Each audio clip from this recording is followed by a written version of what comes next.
বড়া দিয়ে মোচার ঘন্ট করবো। মোচাটা সিদ্ধ করে নিয়েছি হলুদ দিয়ে সিদ্ধ করে নিলে কালো হয় না। আলু কেটে রেখেছি, মশলা দেবো আদা, কাঁচা লঙ্কা, ধনে জিরে বাটা দিয়ে কাঁচা লঙ্কা লবণ হলুদ দিয়ে বেটে নেব।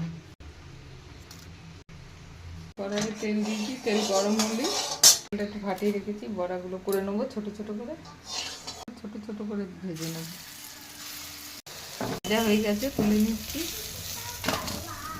তেলেই আলুগুলো আগে ভেজে নেব। আলুগুলো ভাজা হয়ে গেছে, একটু এখানে আলুগুলো সরিয়ে নিয়ে একটু পাঁচফোড়ন, শুকনো লঙ্কা দেবো,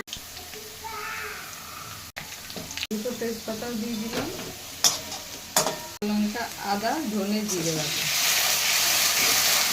লবণ দিলাম, হলুদ দিলাম,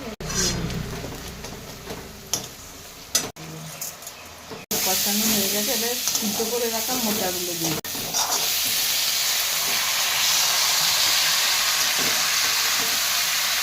অল্প একটু জল দেবো, যেহেতু লাগবে জল।